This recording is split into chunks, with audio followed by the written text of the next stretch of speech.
आजकल भारत के विशेष कार्यक्रम नगरनामा में आप सभी का स्वागत है। नगरनामे की कड़ी में हम लोग हैं सीवान जिले के मैरवा नगर पंचायत, जो बरसों से नगर पंचायत का दर्जा प्राप्त कर चुका है। बावजूद इसके विकास और आधारभूत संरचनाओं के जब बात करेंगे तो आधारभूत संरचनाएं यहाँ पर शून्य है। तमाम ऐसी जो आधारभूत संरचनाएं हैं जिनका अभाव है, और इस बार चूंकि नीतीश सरकार ने संविधान में संशोधन करते हुए सीधे उप सभापति और सभापति का चुनाव जनता द्वारा करने का जो निर्णय लिया है, इस निर्णय की प्रतिक्रिया जानने के लिए हम लोग से जुड़ गए हैं यहाँ के एक दिग्गज समाजसेवी है, और साथ ही लगातार 2 दशक से ये और इनकी पत्नी इस मैरवा नगर पंचायत के जो सशक्त समिति है, तमाम समितियों के सदस्य होने के साथ साथ लगातार 20 वर्षों से वार्ड है, हम लोग से जुड़ गए हैं कैसर इमाम उर्फ भोला जी। इनसे हम लोग जानेंगे कि मैरवा में जो विकास हुए हैं और जो आधारभूत संरचनाओं का जो स्थापना हुआ है, उससे यह कहां तक संतुष्ट है। स्वागत है भोला जी। स्वागत है आपके चैनल के माध्यम से। मैं सभी लोगों को बसंत पंचमी की हार्दिक स्वागत और अभिनंदन करना चाहता हूं। और सरकार द्वारा जो ये निर्णय लिया गया है कि जनता के द्वारा अब चेयरमैन का चुनाव होगा, जनता के द्वारा डायरेक्ट वोटिंग होगी, इसका हम स्वागत करते हैं। ये बहुत ही सराहनीय कदम है। इस कदम से हर आदमी को चुनाव लड़ने में उसको स्वतंत्रता रहेगी। और जो पहले जो ट्रेड हाउसिंग का जो मामला चलता था, उस पर खरीद फरोख्त होती थी, पहले खरीद फरोख्त होती थी, इस पर रोक लगेगी। भोला जी, जो आपके निवर्तमान अध्यक्ष हैं उनसे भी हमने साक्षात्कार लिया, उनका दावा है कि मैंने मैरवा में बड़े पैमाने पर विकास किया है। आपके नजरों में वह विकास कहां तक सफल है, बताइए।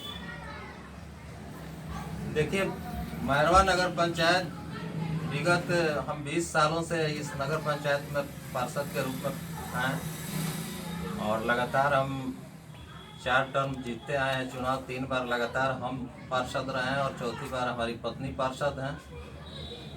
तो इन विगत 5 सालों में जो चेयरमैन की कैंडिडेट जो चेयरमैन बनी है, उनके रीजन में नगर पंचायत का बहुत ही छीछा लेदर और बहुत ही भ्रष्टाचार के कई सारे मामले उजागर हुए हैं, जो कि चल रहे हैं लोक निवारण में और अन्य जगहों पर। तो बड़ी काफ़ी इसकी गरिमा धूमिल हुई। इसके पहले जो लोग आए उन्होंने थोड़ा ठीक ठाक से इसको ये किया, लेकिन जिस तरह से कार्य होना चाहिए, विकास कार्य अभी तक नगर पंचायत में हुआ नहीं है। और जिस तरह से मैरवा बड़ा एक शहर है, इसका सौंदर्यीकरण होना चाहिए, अच्छे से विकास होना चाहिए, उस तरह से अभी हो नहीं पाया। सरकार ने इस बार चूंकि सीधे जनता से चुनाव कराने का जो निर्णय लिया है, आपने स्वागत भी किया है, तो इस निर्णय के आलोक में यह माना जाए कि मैरवा नगर पंचायत से आप भी एक प्रत्याशी होंगे सभापति पद के। इच्छा तो है चुनाव लड़ने की, और चुनाव लड़ा जाएगा चेयरमैन का। चुनाव में यदि आपको जनादेश मिलता है, आप सभापति बनते हैं, तो मैरवा की कौन सी ऐसी समस्या होगी पहली जिस पर आपको काम करेंगे? पहली समस्या यहाँ ड्रेनिंग की समस्या है, जल जमाव की समस्या है। बरसात में काफ़ी दिक्कत हो रहा है लोगों को, लोगों के घरों में पानी घुस जाता है। इस ड्रेनेज की समस्या को सबसे पहले समाप्त करने का प्रयास किया जाएगा। और आजकल काफ़ी जाम लग रहा है, इस जाम की समस्या से निजात दिलाने की प्रयास किया जाएगा। मैरवा को जितना बेहतर से बेहतर मैरवा में विकास हो, जितना मूलभूत जो भी सुविधाएं हैं जनता को मिले, उस पर प्रयास किया जाए।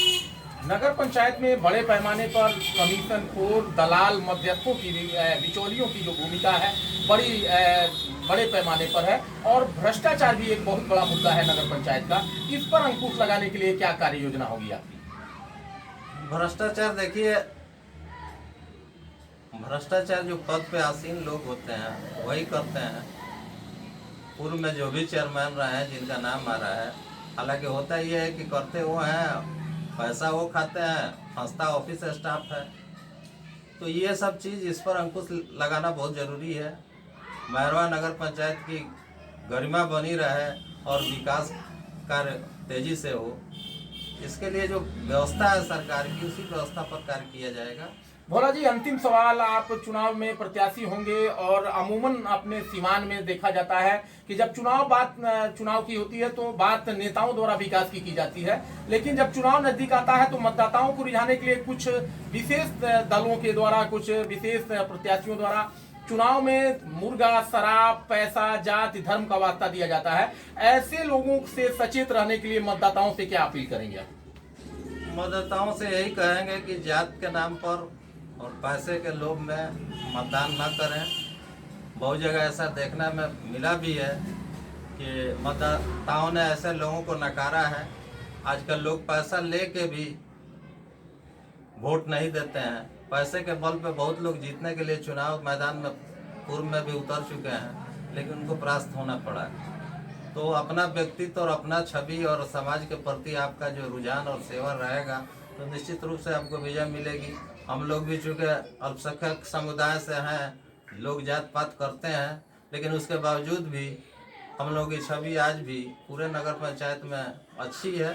कहीं कोई शिकायत पेपर के माध्यम से या अन्य माध्यम से नहीं मिलता है, ठीक है, कुछ आलोचक हो सकते हैं, लेकिन छवि अपना बना के रखना और जनता के प्रति समर्पित रहना, उसका सेवा करना, चाहे वो किसी भी वार्ड का हो, ये हम लोग का हमेशा से शुरू से ध्येय रहा है और इसी ध्येय और इसी सेवा के आधार पर चुनाव लड़ा जाए। अब आगे जनता मालिक है, अगर जनता वोट देती है, अच्छे प्रत्याशी का चुनाव करती है तो निश्चित रूप से हम लोगों की जीत होगी। अगर जनता लोगों के मुर्गे और मीटे और पैसे के बहकावे में आती है तो फिर 5 साल के लिए ठगी जाएगी। परिचय दे दीजिए। कैसर इमाम उर्फ भोला जी, वर्तमान में नगर पार्षद प्रतिनिधि, वार्ड संख्या 6। पूर्व में 3 बार मैं वार्ड पार्षद रहा हूँ, चौथी बार पत्नी हमारी वार्ड पार्षद है। तो दोस्तों, दर्शकों, आप लोगों ने देखा ये मैरवा नगर पंचायत का वार्ड संख्या 6 है और यहाँ से दिग्गज वार्ड हैं और इस बार इनकी पत्नी भी यहाँ से नगर पार्षद हैं और ये नगर पार्षद होने के साथ साथ तमाम शासक समितियों के सदस्य भी रहे हैं। पूर्व में भी इनके कार्यों को यहाँ की जनता ने देखा है और इनके कार्यों के बल पर इनके विकास का इनका जो विकास का संकल्प है, उस संकल्प को लेकर के यहाँ की जनता का स्नेह, समर्थन, आशीर्वाद मिलता रहा है और लगातार 2 दशक यानी 20 वर्षों से मैरवा के वार्ड संख्या 6 की लोगों की सेवा कर रहे हैं और इस बार जो जनता से सीधे चुनाव होना है नगर परिषद के जो नगर पंचायत के सभापति, उप सभापति का, उस चुनाव में ये इस बार यहाँ से सभापति पद के प्रत्याशी होंगे। कैमरा पर्सन इमरान साथ मैं अशोक कुमार पांडे, आजकल भारत, सीवान।